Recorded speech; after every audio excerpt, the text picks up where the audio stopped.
إن الحمد لله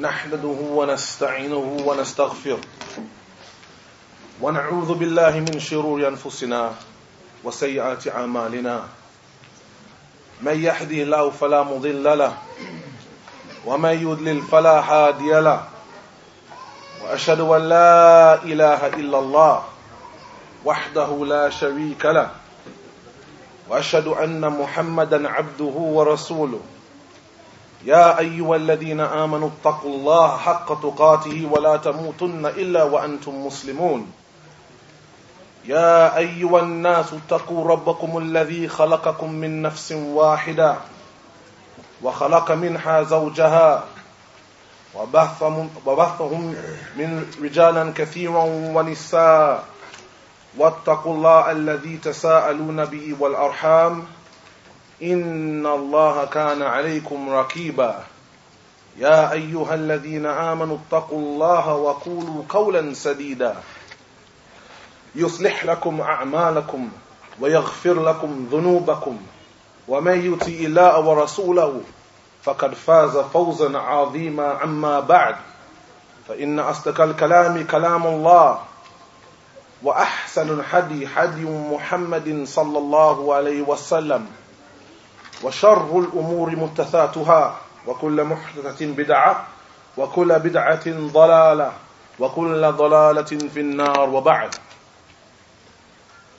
So alhamdulillah, brothers and sisters, alhamdulillah, I've turned out to this late conference here in Birmingham held by Maktab Salafiyah and Masjid Salafi and the ikhwa wa akhawat connected to them. And we decided today to shed light on some of the issues which have taken place in Dawah Salafiyah here in the UK over the past 20 to 25 years.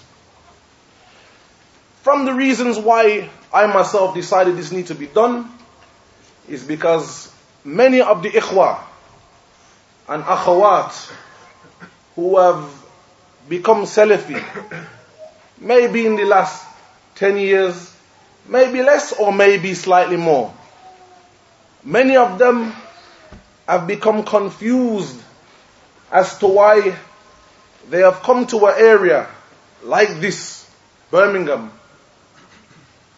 and they have found two masjids, both of them claiming to be upon Salafiyah. Yet the other one claiming that the other one is not Salafi or upon Dalal. And this seems to be a problem at this time amongst us. And that's why this talk here we have dedicated to 4 groups of people. The first one comes under the ayat where Allah mentions فَذَكِّرْ فَإِنَّ الذِّكْرَى تَنْفَعُ الْمُؤْمِنِينَ. So remind them, for verily the reminder benefits the believer. And these 2 groups, the first one from them are those who were present in this illustrious dawah from the early times, from 1989, 1988, up until this time now. And they have been thabit upon it, not changing with the wind, and not lending their ears to Ahl al-Bida' wal-Ahwa. And I've kept the same mawqif, the same tariq, the same way, from that time up until now. Then you have the second group, who were present from that time till now. But for some reason, in these latter days, some of them have become mutaraddid, who have been overtaken by their desires. And they see things, but they act like they don't see. Some of them, like my mother would say, they play dumb to catch wise. Act like they don't know what's happening, hoping that you will be duped into falling into the bid'ah or their desires. Then you have another two groups. As for the first from those, are the ones who they used to sit in their countries, whether it be Belgium, whether it be France, whether it be Holland, cities from around Europe and other than Europe. And they heard the likes of Sheikh Ubaid al-Jabiri, or Sheikh Rabi' bin Hadi, or Sheikh Rabi' Umair al-Madkhali, or Sheikh Muhammad Hadi al-Madkhali, and other than them, advise the ikhwa and the akhawat, if they're not able to make hijrah to the land of the Muslim, Mecca, Medina, be Kuwait, etc., then they should try and make it to Birmingham. There is a masjid, a Salafi. And anyone who goes amongst them, then these people will teach you and connect you with the scholars. So, this group of people, they left their countries and left their cities, and they came to this Birmingham because they never had the ability to make hijrah to the land of the Muslim. And they stayed in the masjid based upon the advice of those mashayikh. And they didn't lend their ear to every Tom, Dick and Harry that came in and advised them to go here and there, places that they know nothing about. Then you had, from that same group, the second one from them, who left their countries based upon the advice of these scholars. Them not being able to make hijrah to the land of the Muslims. So they left their countries and their cities and they came to Birmingham. Then all of a sudden, some of them felt, after them hearing there's a masjid less than half a mile away from Salafi Masjid, claiming that they are also Salafi, they decided to play Columbo and seek to find out what is it. What is going on between the two masjid? What is it? Let me lend an ear to find out what is the truth. What is the mystery? How will it be solved? And then we found many of them now becoming confused and taking positions based upon their lending their ear to Ahl al-Ahwa, the people of desires. So what we decided to do today was reflect on a bit of history. A rare bit of history, which only some people can talk to you about, in order to recognize why we are here in this masjid and why we are not in the masjid up the road. It's important to know that years ago, if I remember correctly, it was Sheikh Rabi' mentioned a statement. A statement that should be written in gold. He said, if you go to a city or a mantaqa or an area and you find that there are two masjids and they both claim that they're Salafi, then know one of them is Hizbi. Know that one of them is Hizbi. Because the Salafis do not split into groups. And Salafis do not open up masjids 500 yards away from Salafis. This is haram. This is iftiraq.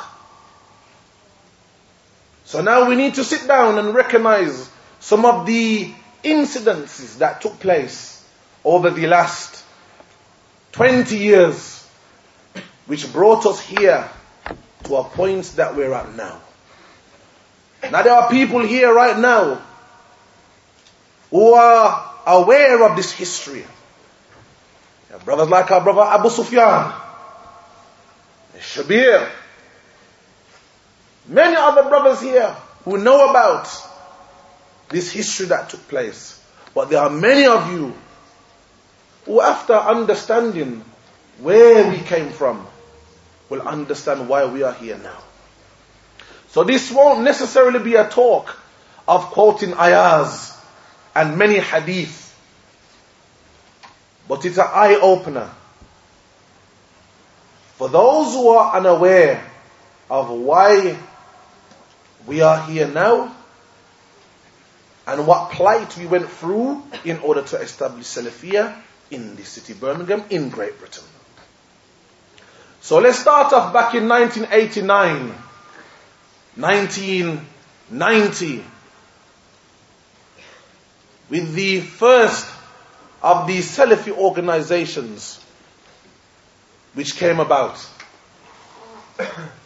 And alhamdulillah, it was our brother, our teacher here, Abu Talhah Dawud Burbank, was from the first of those, hafidhaullah, to return back to Mamlaka Arabiyyah Saudiya, from Jamia Islamiyah, back in 1988. Not 1998, not 2008, but 1988. Some of you looking at you now weren't even born, while some of you were probably only 2 or 3 years old. But he returned back here and introduced Dawah Salafiyah to the Ikhwah. And from there rose a group called JIMAS. Put up your hands if you was present in the time of JIMAS. 1, 2, 3, 4, 5. 5 out of 500. Or 400, huh? Were present in the time of JIMAS. Now JIMAS was an organization that was set up to call people to Da'wah Salafiyah. And JIMAS, by the way, stood for Jamia' Ihya Minhaj as-Sunnah. The Jama'ah set up to revive the Sunnah. And it was headed by one Abu Muntasir, along with other du'at. And the policy of JIMAS was that we're not going to set up any masjid or any markaz or any center, but rather we would just call the people to Dawah Salafiyah in the existing centers and existing masajid. So they would look around to see who would allow them in and who was closest to the Sunnah, because we recognized that at that time no one was upon Dawah Salafiyah. This call was not present in England. It wasn't here. So they picked out a few masjids which would allow them to give their dawah in their masjids. From them you had Balam Masjid in London. From them you had Francis Road Masjid in London. From them you had Green Lane here in Birmingham, and various other masjids in Leicester, up north. But it was recognized that these masjids are not Salafi. Salam. It was not recognized that these masjids were Salafi. But they had an appreciation for the Sunnah. So they allowed them to come in and call the people to the Sunnah. And this happened for a number of years. 5 to 6 years, maybe even 7 years. Now, during this time, at the beginning of the call was pure. And alhamdulillah, many of the people from Ahl al-Bid'ah were refuted. In that time, you used to have the Dawah of the Sufis, and the Tabligis, and the Qadianis, and the Shia, and the Young Muslim, which was an organization which were around the universities. And other than them. And this refutation of them was widespread. People used to fear JIMAS. Why? Because we used to slaughter and open up the bid'ah of these people. Now, one of the surprising things in those days which made or caused problems later on in JIMAS, which caused the splitting of JIMAS, which we will explain later on. One of the main problems which we find with Ahl al-Ahwa wa Ahl al-Bid'ah, those who claim to be from Ahl al-Sunnah, from the Salafiyin, what they lack in is a call to this manhaj completely. What we found in JIMAS was that we used to call the people to the manhaj of the Salafi Ummah, or the Sahaba and the Tabi'in and the Atba Tabi'in, but only that manhaj with respect to the Aqidah. So for instance, for those who are not with me now, we know that Allah subhanahu wa ta'ala is above his arsh. Allah mentions in the Quran, Ar-Rahman al-Arsh istawa. That Allah subhanahu wa ta'ala, the ever merciful, has ascended above his throne. ثُمَّ اسْتَوَى عَلَى الْعَرْشِ. Then he raised above his throne. Our manhaj regarding Allah raising above his throne is he did it in a way that befits him. We don't try to explain away how Allah did it. This is our manhaj. Referring or connected to the Aqidah. Likewise, Allah subhanahu wa ta'ala has hands. How are Allah's hands? La adri. We don't know. They're in a manner that befits Allah subhanahu wa ta'ala, and they are not like the creation. Allah mentions, لَيْسَ كَمِثْلِهِ شَيْءٍ. There's nothing like unto him. وَلَمْ يَكُنْ لَهُ كُفُوًا أَحَدٍ. And there is nothing like unto Allah the Ahad. These are issues of manhaj connected to the Aqidah. If you go to Green Lane, or any of those, even Ikhwani masjids, they will all teach you this. Make no doubt about it. But as for the manhaj regarding the deviant groups, regarding wala and bara, having allegiance to individuals and disallegiance to individuals, they will never teach you this. So, in JIMAS, we were taught the manhaj with regards to the Aqidah, no doubt. So we would destroy the Sufis and the Tabligis and the Brelvis and the Shia and all of these people. You step in front of any of us, we were tight in that. What happened towards the last 2 or 3 years of JIMAS? 1993, 94, 95? JIMAS became infiltrated. By who? The Qutubis and the Takfiris and the Surooris. For those who don't know who they are, then as a Salafi you should know who they are. And we're not going to do a long explanation of who they are. It's enough if you call yourself Salafi, you should have an idea of who these people are. If you speak to any of the Qutubis, or any of the Surooris, or any of the Ikhwanis, they will tell you, Ar-Rahmani al-Arsh istawa. Yes, that Allah is above His Arsh, in a manner that befits Him. They will bring all the same principles connected to the Aqidah that we bring. No doubt. But when it comes to issues of the rulers, and issues of Abin Wala and Bara, then they go 100% off the manhaj.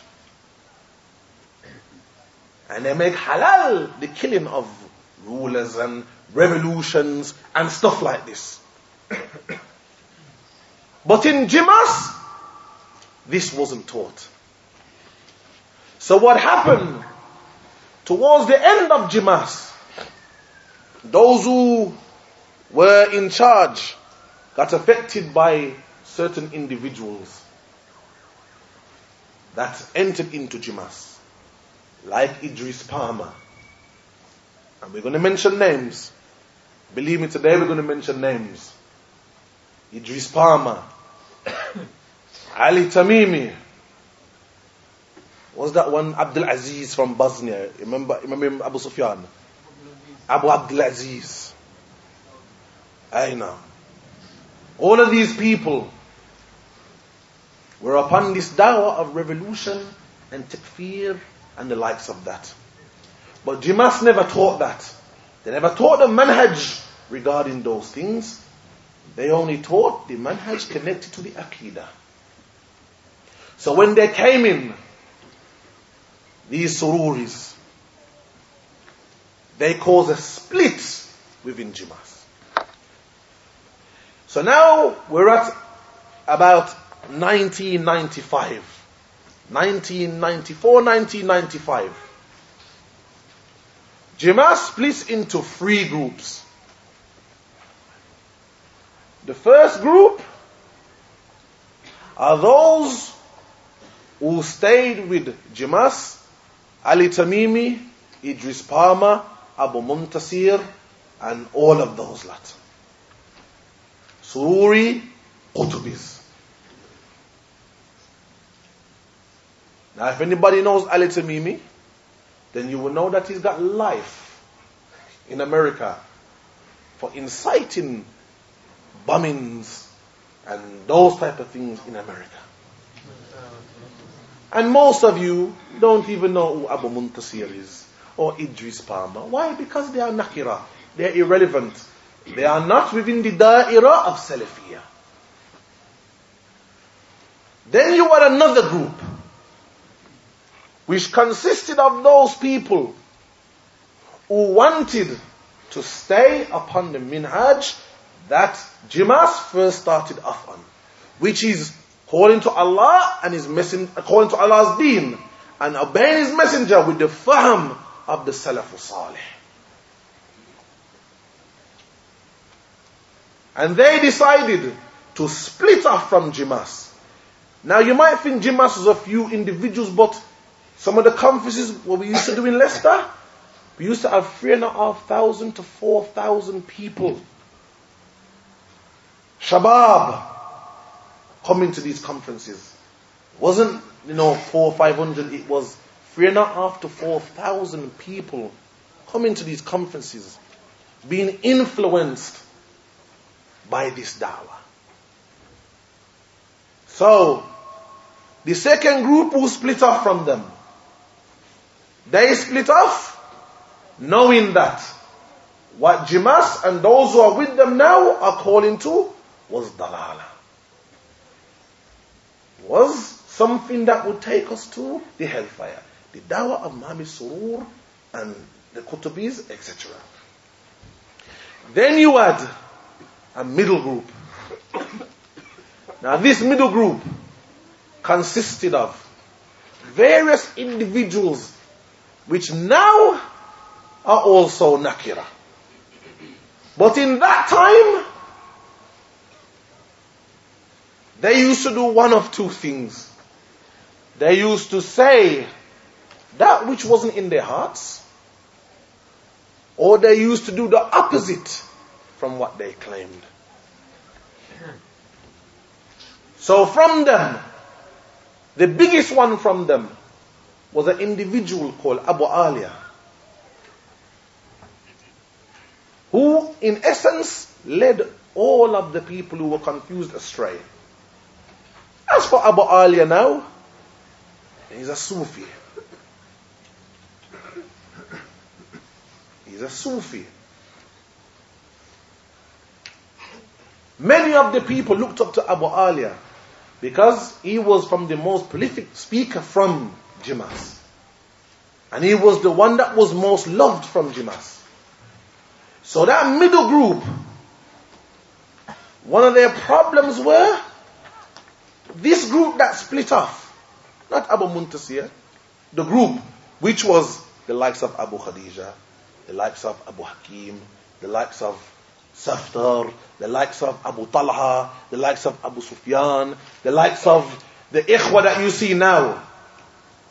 They used to say, this middle group, these guys, we hear what they say, but they're like new. They're not like us. We've been here for years.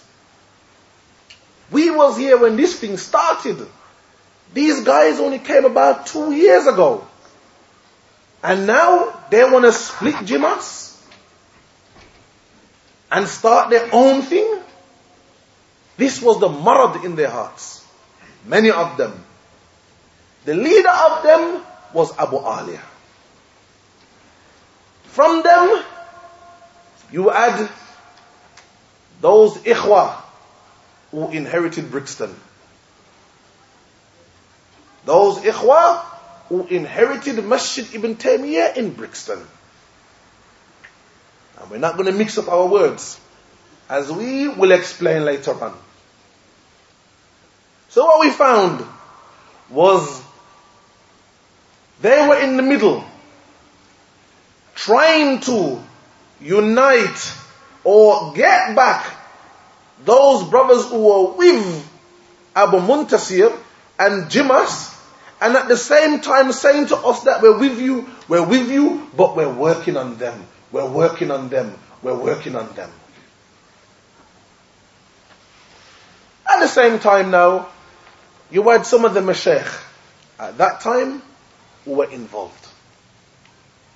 From them, you had Sheikh Ali Hasan al-Halabi and Saleem al-Hilalee, who were at that time under the wing of our noble scholar, the Imam, the Mujaddid, Sheikh Nasir al-Din al-Albani.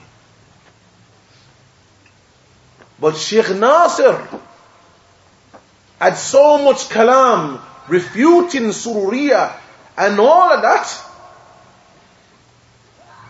that it was clear the position that they had to take. I can remember in the last JIMAS conference in 1995, when Saleem al-Hilalee and Ali Hasan al-Halabi, may Allah guide them both, when they spoke to the ikhwa at JIMAS, because in reality they did not want JIMAS to split. They wanted to stay together. And as far as we are concerned, those who were involved at that time, it was a money thing for them. A money thing. And we're not going to mix up words because you were present there. They wanted to keep JIMAS together. 3,500 people. And everyone's looking at you two as the Mashaykh. Anyway, they gave a speech to some of the du'at at JIMAS at that time. 1995 conference. Hear the words that were said. Iyakum, we warn you of two groups. Ihya al-Turaf and Muntada al-Islami Jamaat Muhammad Suroor. This is what they warned us about in 1995 when Sheikh Nasir al-Albani was alive. At that time, it was well known, the likes of Sheikh Muqbil was speaking out about Ihya Turaf and Jamaat Muhammad Suroor. We didn't even know who they were. We never had a clue who they were. But they spoke out. And they warned us about them. These two groups. Before we even knew them. Before we carry on, to stick a pin there. Anybody who knows the reason why Sheikh Saleem and Sheikh Ali now are apart, and why Sheikh Rabi' has refuted Sheikh Ali and called him Mubtadi, and why Sheikh Saleem is speaking against us now, except for they had a disagreement about the money that they both were taking from Ihya Turaf. So look at this. The same people you warned us against were the same people you were taking money from. The same people. Ya ayyuhalladhina amanu lima taqulu ma la taf'alun. Kabura maqtan inda Allah an taqulu ma la taf'alun. Oh, you believe. Why is it that you say that which you do not do? Most hated in the eyes or the sight of Allah subhanahu wa ta'ala is you say that which you do not do. Anybody that knows what's going on now know the reason why there's a big iftiraq between the Jordanians is because they claim that money that was given to them by Ihya Turaf was stolen by Sheikh Saleem. And that's their qawl, not our qawl. Their qawl. But anyway, we get back to the point. So at this time, we, 1995, we know nothing about Ihya Turaf or anything about Mami Suroor as such. Why? Because we was never taught those issues of manhaj. It wasn't prevalent in JIMAS. So what happened? After we split from them, we set up our own organization. Astaghfirullah al-Azim. And we called it Oasis. Put up your hand if you was present for Oasis. 1, 2, 3, 4. The same 5 people out of the 400 of you. Oasis stood for Association of Associated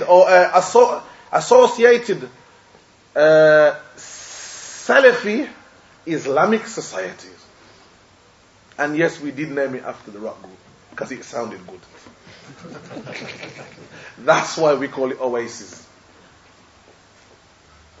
Association of Associated Salafi Islamic Societies. We must remember at that time, the reason why we set up these organizations were mainly for the universities. Because the Dawah was spread fiercely within the universities. So when you enter into the university, you had to have a name so everybody could recognize you. So alhamdulillah, we had left JIMAS. And we wanted to make a point that we were separate from them now. Because they used to go into the universities. So we set up this Oasis. Our first conference took place in the Amana, the Ikhwani Muslimin building by Stratford Road. Alhamdulillah, from the Mashaykh that attended was Sheikh Abdul al-Burjis, rahimahullah ta'ala, was from the Qadi of Riyadh, one of the Qadis, one of the judges of Riyadh. Sheikh Muhammad Adi al-Madkhali attended. From them, the noble Sheikh at that time, Sheikh Abu Anas, and al-Anjari, hafidhaullah ta'ala. This conference, those mashaykh opened up the table with all of these deviant groups. And I advise you, ikhwan wa akhawat, to return to the maktaba after this talk. And I advise the brothers from the maktaba that they must put on a CD the talk that was given by Sheikh Muhammad, Deviant Sects, the 20th Century. Because we had never heard anything like that before. Ikhwan Muslimin, Jamaat Muhammad Suroor, Takfiriyin, Hasan al-Banna, Sayyid Qutub. We had heard nothing about these people before, until they made kashf of them. So we stick a pin there now. This is 1995, 1996 now. So we have Abu Muntasir and those guys, they had left. They had taken JIMAS with them and they have gone. Then you add Oasis, which was the new Salafi Jama'ah. Then you add the likes of those who inherited Brixton Masjid. And it was an inheritance. It wasn't, they never built the masjid themselves, they inherited the masjid. And to be quite honest, actually we'll go into it a bit later on. Then you have Abu Alia, Al-Fattan.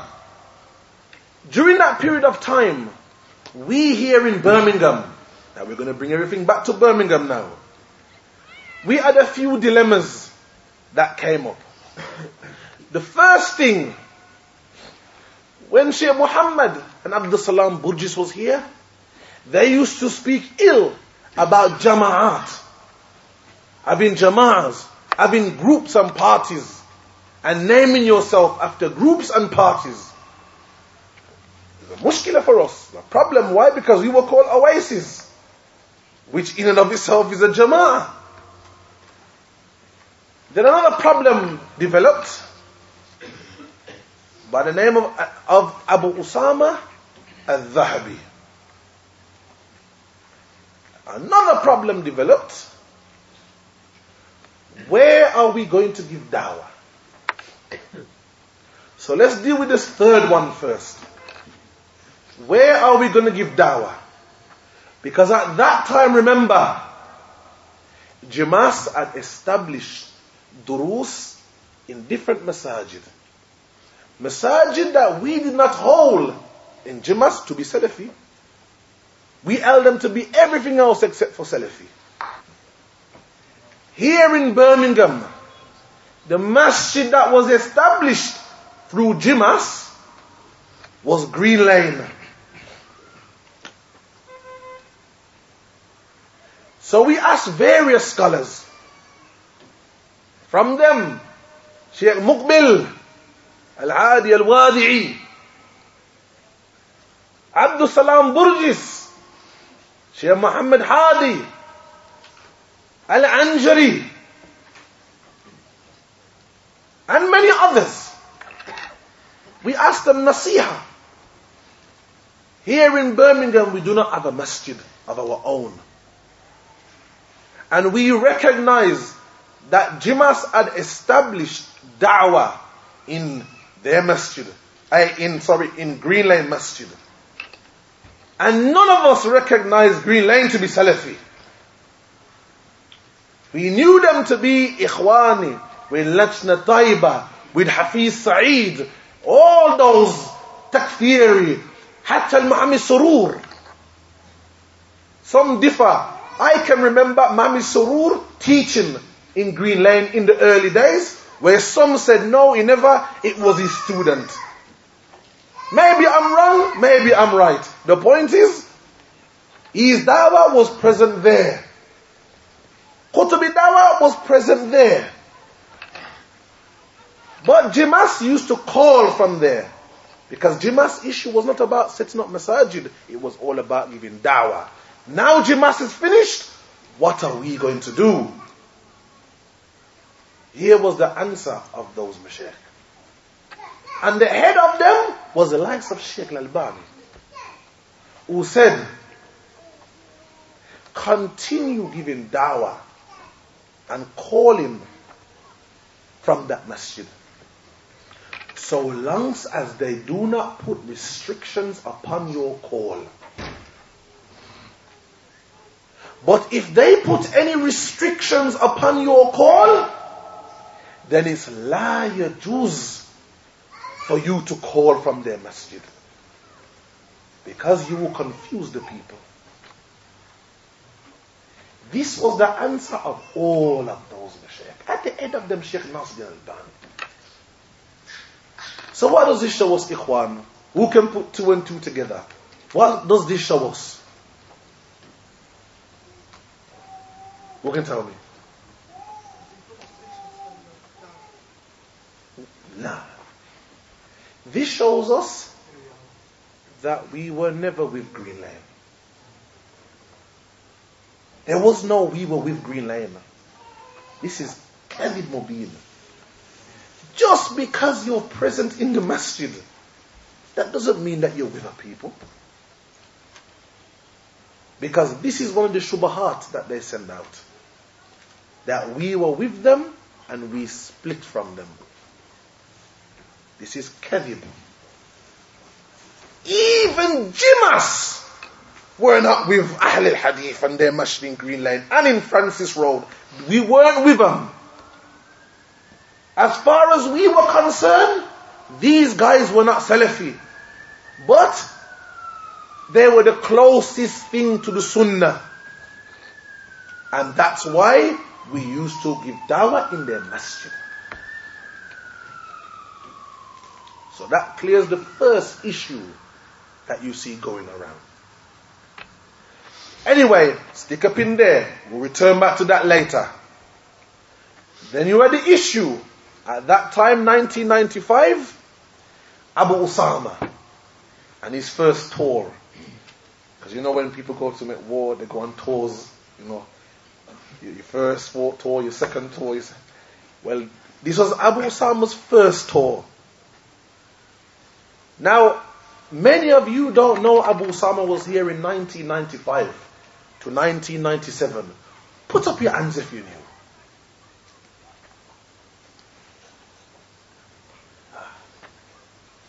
4 out of the 400. Many of you don't know this. But Abu Usama had just graduated from Medina and came over to England, and I quote, to help the black community. Yarhamukallah.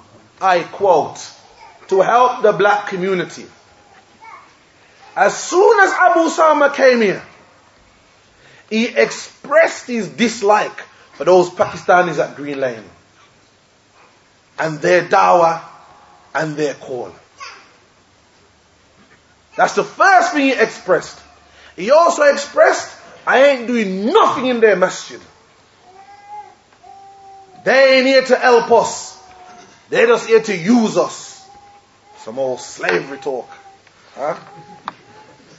So, when he came here, he probably felt that the brothers from Birmingham were able to help his cause. He wanted to settle here in England and call the people to La ilaha illallah, or should I say, to help out the black brothers. We in England could not afford to take care of him. In Birmingham, sorry. We couldn't afford it. We had no masjid.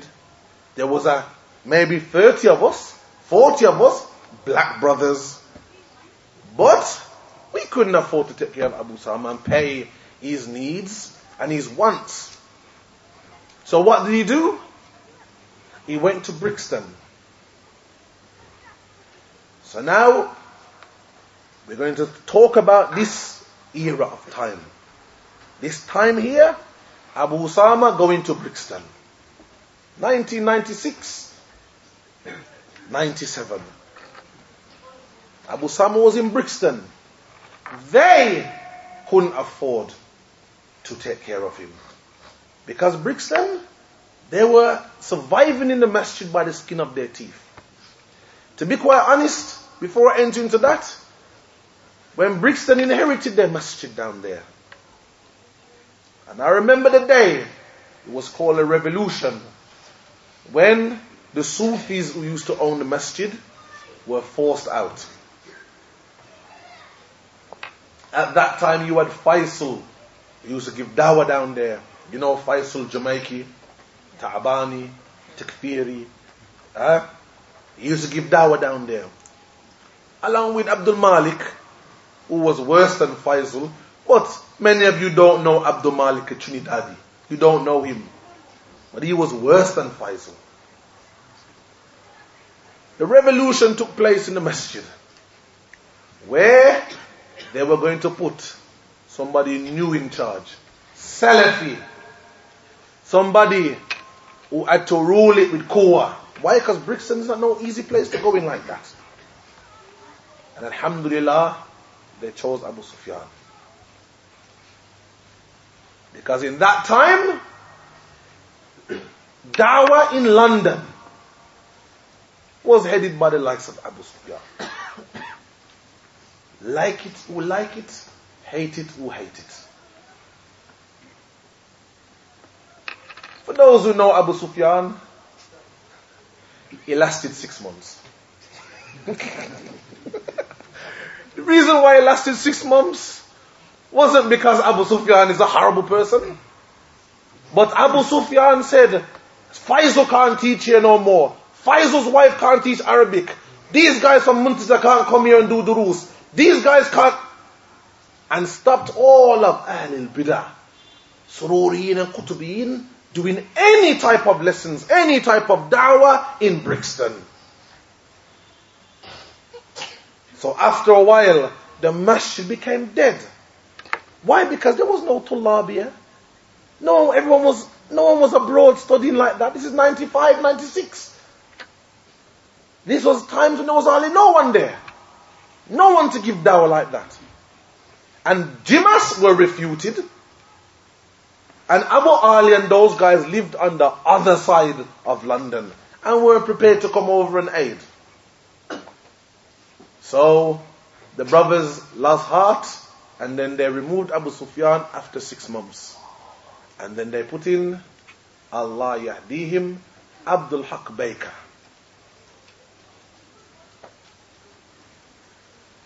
And then the masjid went downhill. But we will get on to that a bit later on. This is going to be a long lesson, inshallah, ikhwan wa akhawat. It's important that many of you understand some of these masail and some of these issues that took place in the past. Anyway, Abu Usama goes to Brixton. And they can only afford to pay maybe £120 per week to do a khutbah. And so, because they have no money. So he's in a dilemma now. Because he doesn't want to go back to America. He wants to stay in Great Britain. Brixton themselves, there were plans that they wanted to do. They wanted to open a bookshop in their masjid in order to generate some fulus, some money. So after a few months, another group who turned up in London, who set up a bookshop and started looking to infiltrate Great Britain, turned up. And that was Ihya al-Turaf. Now some of you need to know about Ihya Turaf. Who are Ihya Turaf? Ihya Turaf, they were a charitable organization. This was the origin of Ihya Turaf. They were a Kuwaiti organization set up to spread the khair, money to the poor and the needy. Now you have to remember Kuwait, in the 50s, the 60s, oil appeared in Kuwait. Kuwait is only that big on the map. You can go from one side of Kuwait to the other in 20 minutes. Yet at that time they were supplying a fifth of the world's oil. That's big money. The population of Kuwait was maybe 900,000 people, in which half of them became millionaires. Instantly. So now these people needed to give sadaqah, because they got to pay zakat. So here comes Ihya Turaf. They set up this organization in order to gather the zakat of the aghniya, of the rich of Kuwait, and distribute it to the poor around the world. So what went wrong? What actually went wrong is that Ihya Turaf decided to open up an Islamic wing of their charitable organization, in which they put the likes of Abdul Rahman Abdul Khaliq, the Suroori, the Qutubi, Abdul Sabt, Suroori Qutubi in charge. Now their plan is just to spread their Suroori Qutubi Dawah up and down the world. So what would Ihya Turaf do? Look at the evil of Ihya Turaf. They would go to a place like, for instance, Kenya. This is an example. I'm not saying they did it, but they did the same thing in many places. They would go to a place like Kenya, where there were probably a few people who graduated from the Jamia who knew Arabic, but they were poor, because Kenya generally is a poor country. And in Kenya, when people are poor, you can influence them to do quite a lot. If you got, like Sheikh McDowell said, Kuwaiti dananir, hey, the Kuwaiti dinar. Huh? So what they would do, they would go to a country like this, go to some of the Tullab and say, look, we're going to build a masjid in your community. We're going to build a markaz in your community. Maybe 2 or 3 of them in Kenya, because it's so big. And what we want from you, we want you to be the imam. Now, this is an individual, Talib, maybe 25, 22, 23 years old. That's not even got a job. He's probably living on 30 pence or 20 pence a day. He has no money. Now this organization turns up. We're going to build a masjid out of marble. And then we're going to employ you, and we're going to pay you £600 a month. Because we have millions. And we're going to pay a few of you £600-700 a month. Now try and think about it. You is miskin, 20-30 pence a day. Now we're going to pay you £600 a month to give khutbah and to guide the people there.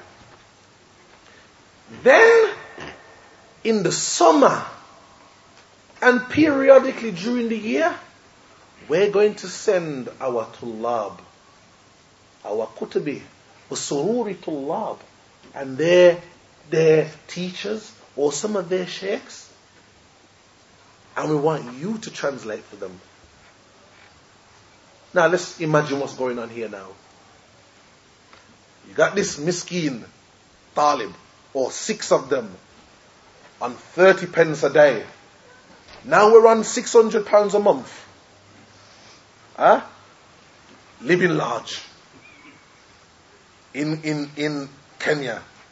All I have to do is do, 5 daily salawat, a khutbah, a dars, yeah, a dars. One dars for the day or for the week.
So, you will find during the summer months or during the year periodically, they would send some of their students to propagate this Surooris, Takfiri, Ikhwani Dawah.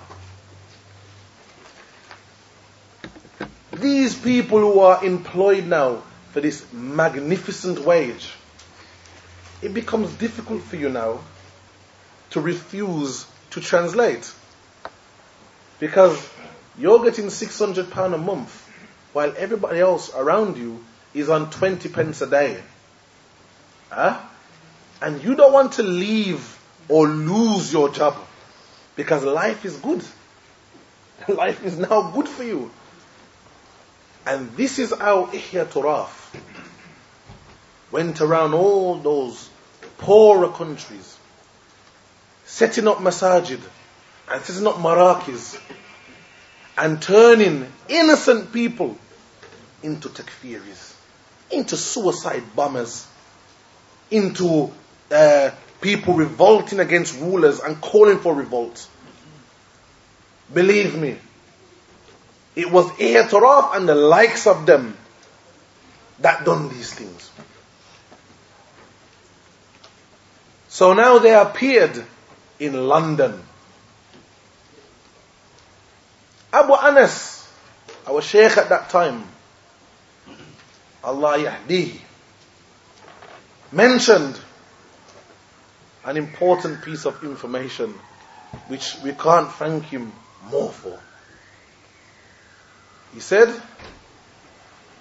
because Abu Anas was here, he was doing a doctorate in Birmingham University. So we used to be here for long periods of time. When he went to London, he went to visit the bookshop, where he met Abdullah Sept. And he started speaking to Abdullah Sept, and he knows Abdullah Sept, Takfiri, Qutubi, all of that stuff.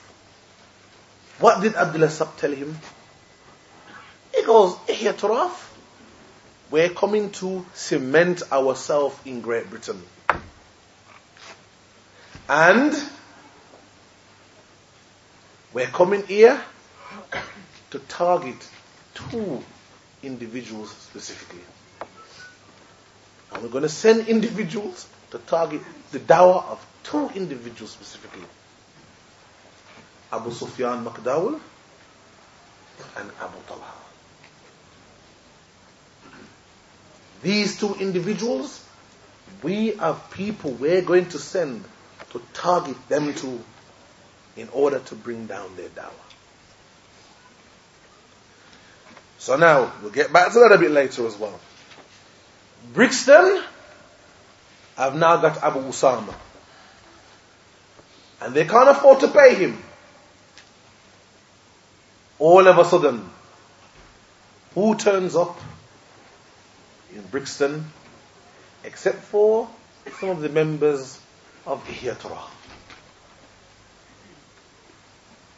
And I know firsthand what took place because both Abdul Haqq and Abu Usama explained to me what happened.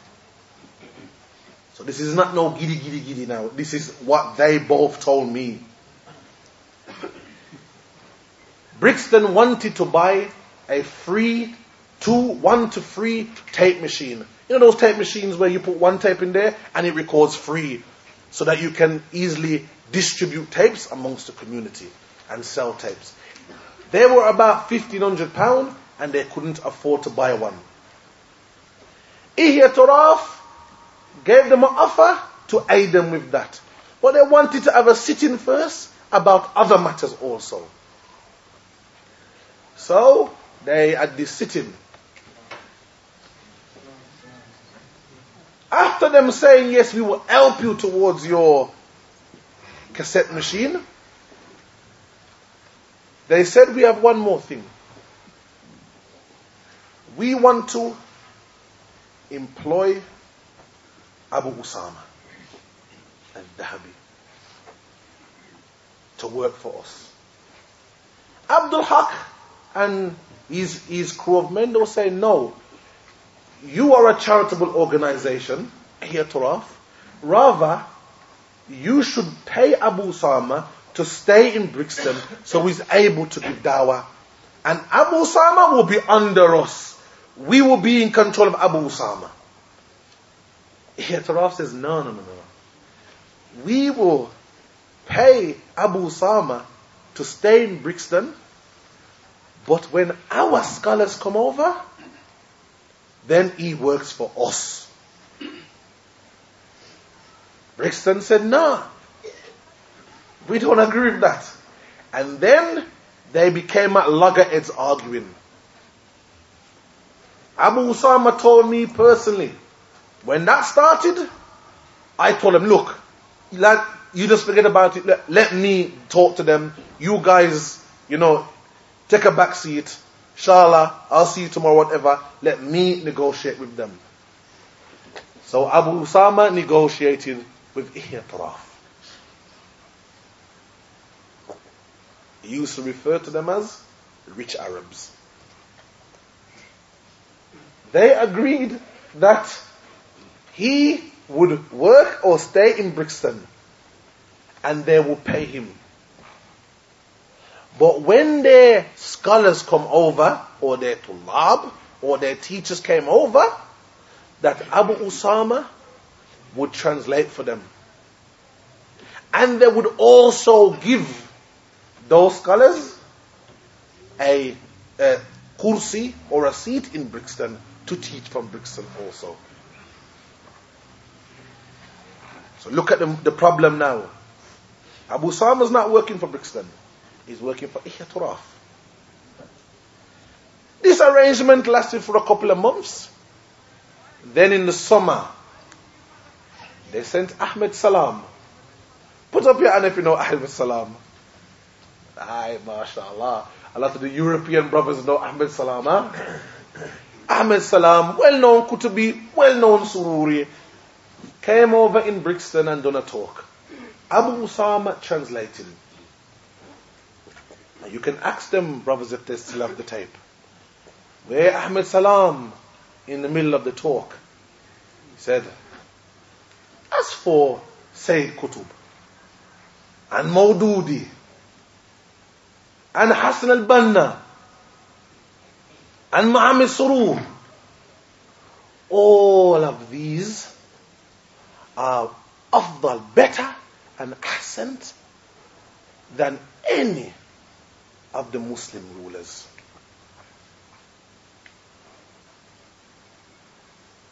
It's a mushkila. That's Qutubi kalam, that's Takfiri kalam. You can't speak about the rulers like that and compare these ones who call for the removal of leaders and incite the people to change rulers and to fight against them, say that they are better than any of the Muslim rulers. And Abu Usama sat down there and translated it. After that, various Qutubis came over to England. And Abu Usama was the translator for Ihyatullah. He told me personally, he said to me, he goes, these guys, they pay me £25 an hour when we go on, because they used to go on journeys. They used to come to Birmingham, go to Bradford, go to Leeds. They even used to do camps like Forest and Dean. They used to go there and bring the people there. He said, them guys, they pay me £25 an hour, even when I'm not translating. Now imagine that, Ikhwan. We're here struggling in England, can't get no money, and you're on £25 an hour translating. So when you're on a journey with Abdul Salam, Adnan Abdul Qadir, or any of these Ta'banis, you're receiving £25 an hour without even translating. You may only translate 2 times for the day, 1 hour each time. So you times that, 24 hours times £24. And sometimes they'll be like that for 2-3 weeks. So this guy came over and started working with Ihyatullah. And no doubt, like Sheikh Muqbil said, ما نحتاج Kuwaiti dananir. We don't need the Kuwaiti dinar. We don't need it. But some people do need it, and they love it. And he went up and down the country, aiding the likes of Adnan Abdul Qadir, who is refuted, Sheikh Salih Fawzan, and the Lejna. They refuted Adnan Abdul Qadir. They call him Qutubi, because he is a defender of Sayyid Qutub and his manhaj.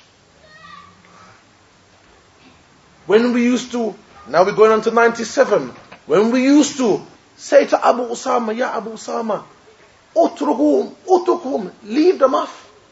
You don't need to work with. Hatta al-Anjri, hafidhaullah, offered Abu Usama, he said, I will pay you what they pay you, just so you leave them. Look at that. Anjri said this, I will pay you, Abu Usama, what they pay you, for you to leave them. What happened? He wouldn't leave them. What happens when you lend your ear to Ahlul Bidah?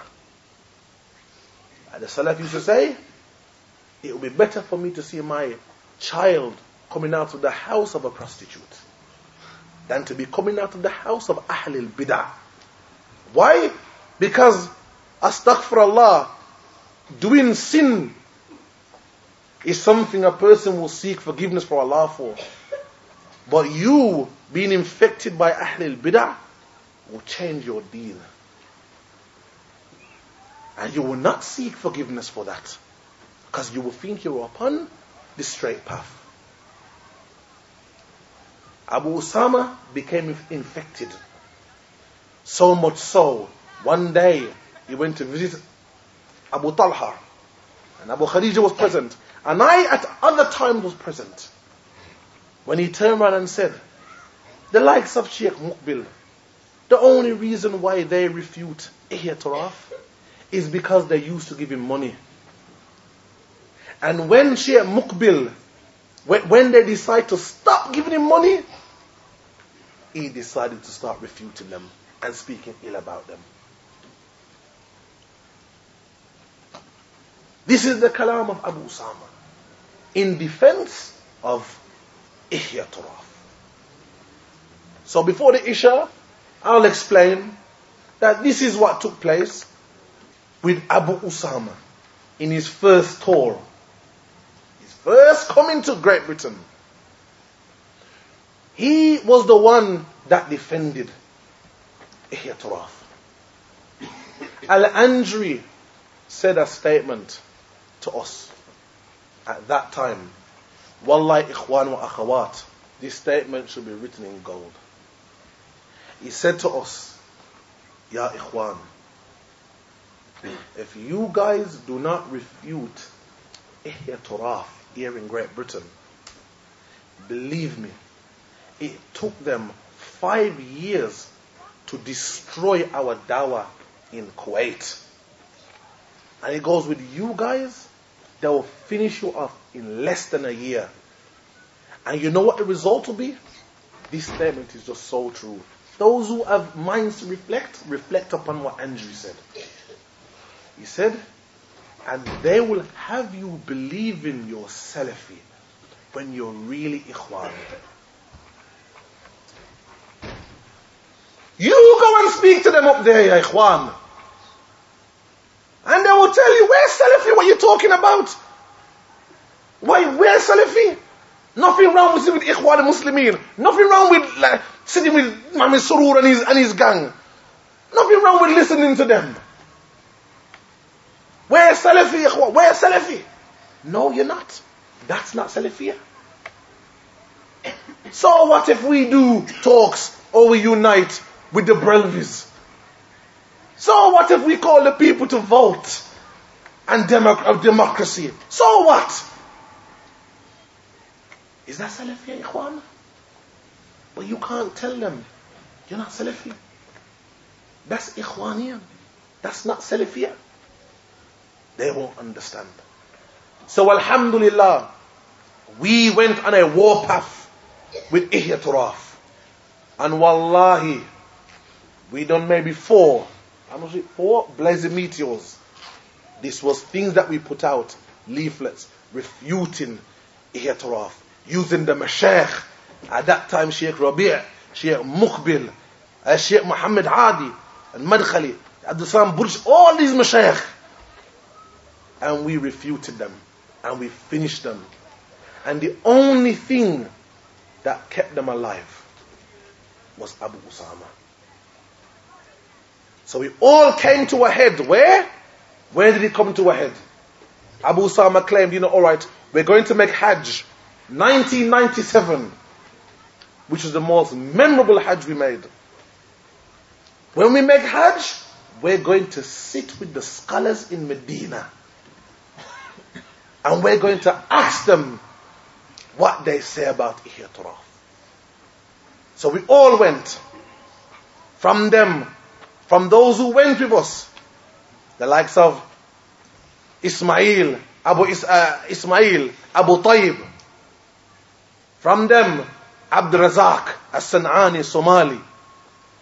From them, Abu Hakim was present. Myself, I was present. Abu Khadija was present. And others were present. I can't remember the names now.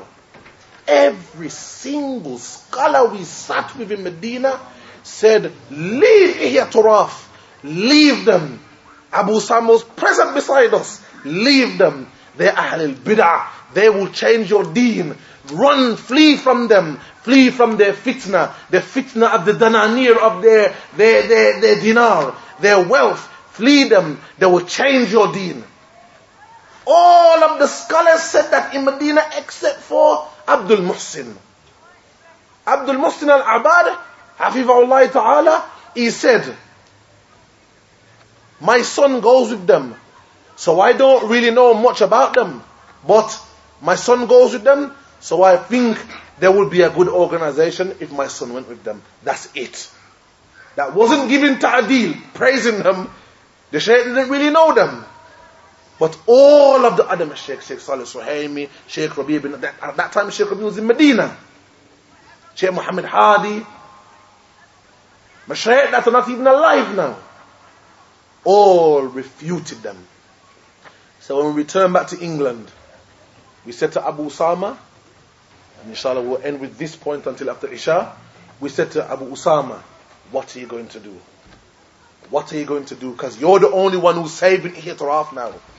What did he say to us? He said, inshallah, I'm leaving this fitna and I'm going back to America. شوف التشويش. Look, you never said they were wrong. You said I'm leaving them and I'm going back to America, my homeland. What did he do?